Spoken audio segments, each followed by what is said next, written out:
1 in 4 people are dealing with or have dealt with mental distress. I have been researching the cause and the effect of mental distress and also solutions. Today, I would like to talk to you about how meditation can be a solution to one's mental distress. I will be discussing the cause, the effect, and why meditation is my solution. Firstly, I will be talking about the cause. According to healthreach.gov, there are many causes of mental distress, but today I will be discussing everyday stressors. They also discuss that finding the cause can sometimes be difficult in certain situations. Stressful situations cannot be fixed or avoided, but how you deal with them can, making them no longer stressful. Examples of everyday stressors can be a long day at work, or your children, or giving too much schoolwork within a week and not having enough time, someone giving you a hard time at the gas station. Different things like these can be everyday stressors. I'm also discussing mental distress and not illness. Illness is more severe, and sometimes it can be a result of unresolved distress. Causes of mental illness can sometimes be traumatic events, or they can also be inherited. These things can be harder to deal with, so I'm talking about distress today instead of illness. Secondly, the effects of mental distress. According to MayoClinic.com, lack of sleep can be an effect. Use or abuse of alcohol and drugs can also be an effect. And communication issues. You can have trouble communicating with your peers or your family. Anger and anxiety can come about from mental distress. Problems concentrating can also be an effect. We all know when you have something on your mind, it can be hard to work or do your schoolwork.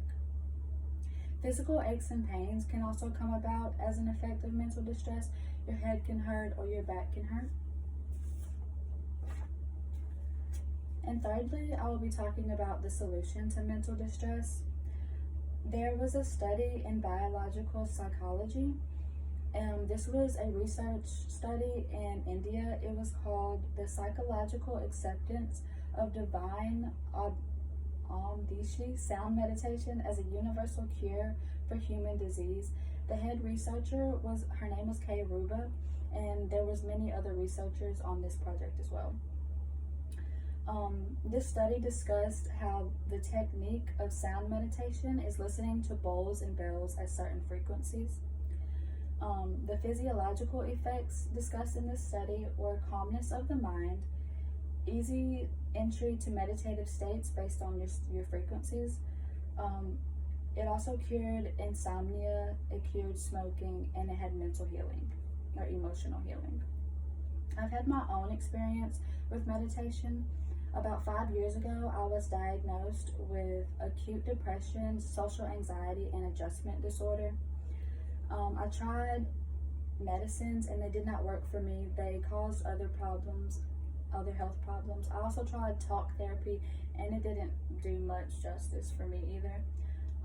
So I tried self-taught meditation. I just went on the internet and I researched ancient meditation instead of modern day Western because I felt it wasn't as significant to me.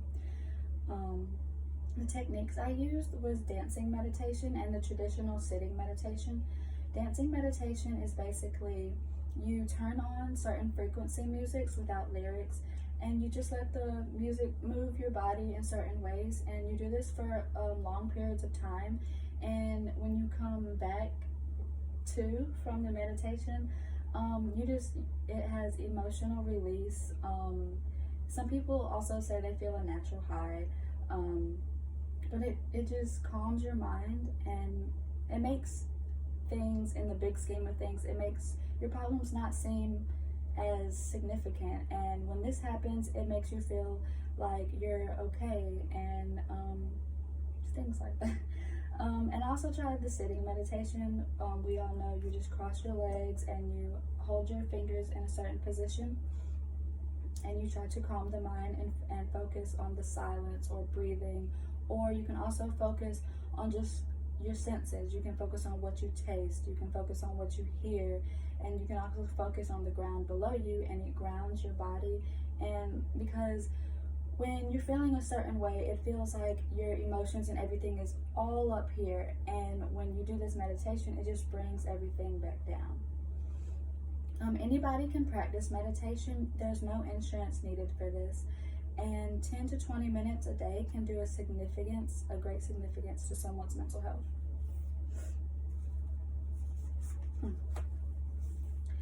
Today I've talked about the cause of mental distress, the effect of mental distress, and meditation as a solution. Today I have addressed meditation as a solution to mental distress. Next time you're stressing about juggling school, work, and children, give meditation a try.